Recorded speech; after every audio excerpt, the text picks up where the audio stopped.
سورہ تغابن کی پہلے رکوع کی جو چند آیتیں باقی تھیں وہ پڑھتے ہیں۔ اللہ تعالیٰ نے ارشاد فرمایا أَلَمْ يَأْتِكُمْ نَبَأُ الَّذِينَ كَفَرُوا مِنْ قَبْلُ فَذَاقُوا وَبَالَ أَمْرِهِمْ وَلَهُمْ عَذَابٌ أَلِيمٌ۔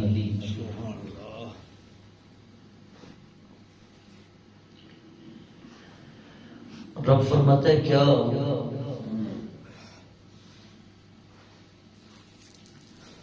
تمہارے پاس ان لوگوں کی خبر نہیں پہنچی جنہوں نے تم سے پہلے کفر کیا تھا؟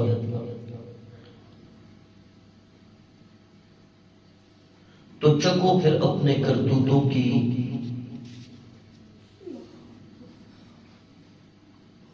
مار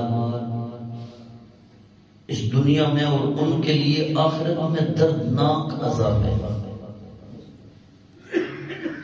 یہ کفار مکہ کے لیے اللہ رب العزت ارشاد فرما رہا ہے۔ اس کی وجہ کیا تھی؟ اللہ فرماتا ہے ذالک بأنہ کانت تأتیہم رسلہم بالبینات، یہ اس وجہ سے کہ جب ان کے پاس رسول واضح دلائل لے کے آئے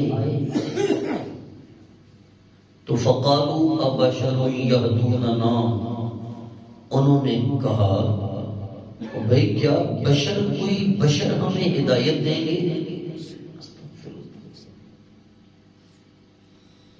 جو عذاب آنے کی وجہ ہے، جو ریزن ہے، اللہ کو بیان فرماتا ہے کہ وہ یہ کہتے تھے کہ کوئی بشر ہمیں ہدایت دیں گے، یعنی وہ بشریت کو رسالت کے منافی سمجھتے تھے، اور بتوں کی پوجا کو الوہیت کے منافی نہیں سمجھتے تھے۔ ان کی پوجا کر لیتے تھے لیکن کسی بشر کو رسول ماننے سے انکار کرتے تھے۔ اللہ تعالیٰ نے فرمایا وہ کہتے تھے ابشر یہدوننا، کیا اب کوئی بشر ہمیں ہدایت دے گا؟ فکفروا، انہوں نے انکار کیا، وتولوا، اور ہمارے رسولوں سے منہ پھیرا، واستغنى اللہ بڑا بے نیاز ہے، اللہ نے بھی پھر ان کی کوئی پرواہ نہیں کی، ان پہ دنیا میں بھی پھر عذاب آیا، اللہ نے ان کی کوئی پرواہ نہیں کی، ان کے لیے قیامت والے دن میں بڑا دردناک عذاب ہے۔ مسئلہ یہ تھا،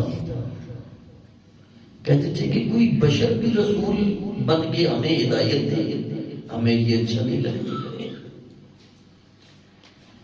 اللہ تعالیٰ جس کو چاہتا ہے اس کو اپنا رسول بناتا ہے، اس کی اپنی مشیت اور مرضی ہے،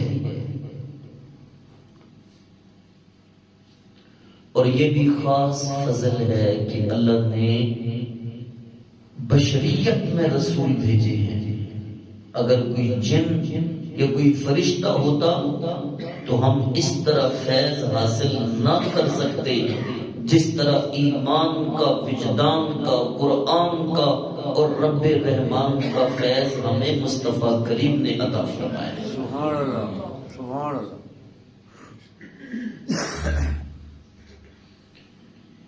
ہمیشہ علماء فرماتے ہیں کہ اگر کوئی بندہ رسول اللہ صلی اللہ علیہ وسلم کو بشر مطلقاً بشر یعنی بشر کے نام کے ساتھ یہ کہے کہ بشر ہیں تو یہ ناجائز ہے، لیکن کوئی ان کی بشریت کا انکار کرے تو یہ بھی کفر ہے، کیونکہ اللہ تعالیٰ نے ان کو قرآن میں یہ وصف بیان کی ہے میرے رب، لیکن ان کو صرف بشر نہیں کہنا بلکہ کہنا ہے سید البشر ہیں، وہ بشریت کے سردار ہیں، ان کو یہ کہنا ہے، صرف بشر نہیں کہنا۔ صحابہ نے عرض کیا یا رسول اللہ ہم آپ کے دینی بھائی ہیں، فرمایا نہیں، تم میرے صحابہ ہو. کیوں؟ تمہارے اندر میرے صحابی ہونے کا وصف ہے. تم مجھے بھائی کہو گے تو بھائی تو اور بھی بہت سارے ہیں، ان میں بھائیوں میں کچھ کافر بھی ہیں جی. مکے میں جو لوگ رہتے تھے ان میں تو کافر بھی ہیں. تم اپنا امتیازی وصف بتاؤ کہ تم میرے صحابہ ہو. بھائی تو وہ لوگ ہوں گے جو میرے بعد آئیں گے اور بن دیکھے میرے پر ایمان لے آئیں گے. میرے نبی نے ہمارے متعلق فرمایا بھائی تو وہ لوگ ہوں گے، تم تو میرے صحابہ ہو. ہمیشہ بندہ کسی عالی مرتبت شخصیت کو اس کے اوصاف کے ساتھ یاد کرتا ہے. ایسے ہے کہ نہیں؟ تو بندہ کہے جی نہیں وہ صرف بشر تھے، وہ صرف بشر تھے. نہیں بابا، وہ بشر تھے لیکن وہ صرف بشر نہ تھے، وہ سید البشر تھے، ساری بشریت کے سردار تھے.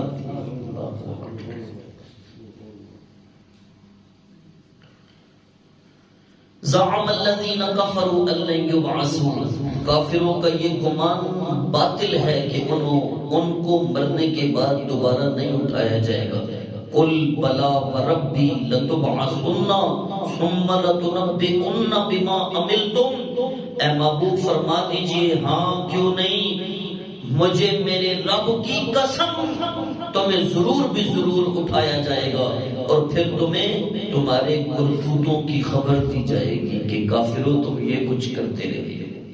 اللہ وذالک علی اللہ یسیر، یہ اللہ پہ بڑا آسان ہے. کافر نہیں مانتے نا، وہ کہتے ہیں مر گئے تھے بس مٹی ہو گئی. اسلام کا عقیدہ یہ ہے والبعث بعد الموت، کہ مرنے کے بعد دوبارہ زندہ ہونا.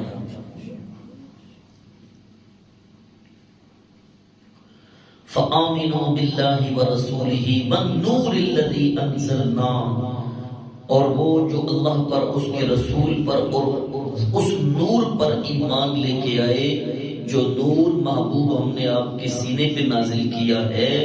واللہ بما تعملون خبیر، اللہ تمہارے تمام عملوں سے باخبر ہے. یوم یجمعکم لیوم الجمع ذالک یوم التغابن، اس سورہ کا نام بھی تغابن ہے، لفظ بھی تغابن آ گیا. اللہ فرماتا ہے کہ رب اس دن تم سب کو جمع فرمائے گا جو جمع کرنے والا دن ہے، اور یہ دن کافروں کے لیے بڑا نقصان والا دن ہوگا.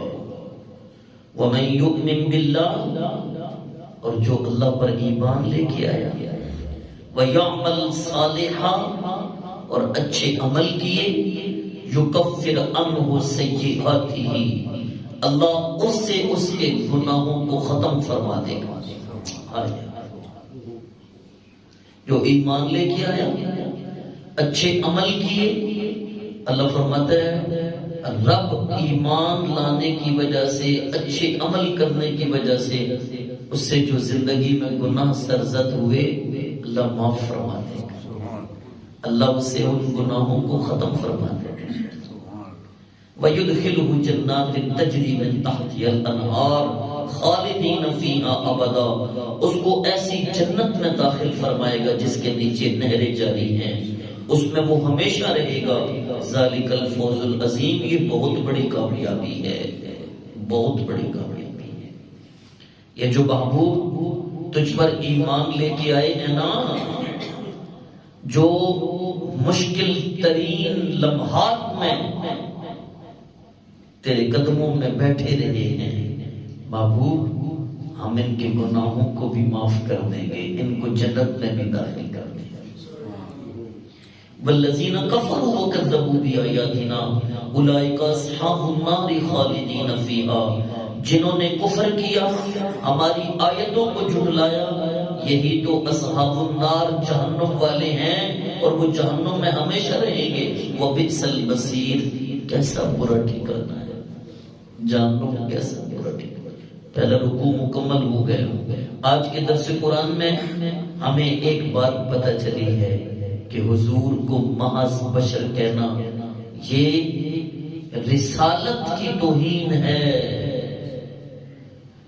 اور بشریت کا انکار کرنا یہ کفر ہے۔ تو پھر کہنا کیا ہے؟ پھر کہنا یہ ہے یا سید البشر، بلکہ یہ کہنا ہے یا رسول اللہ انظر حالنا، یا حبیب اللہ اسمع قالنا، اننا فی بحر ہم مغرق خذ یدینا سہل لنا اشقالنا۔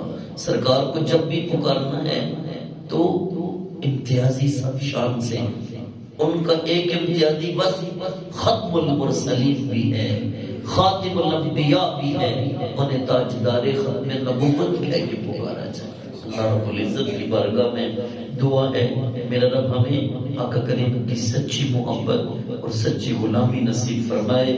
وما علیہ الا البلاغ۔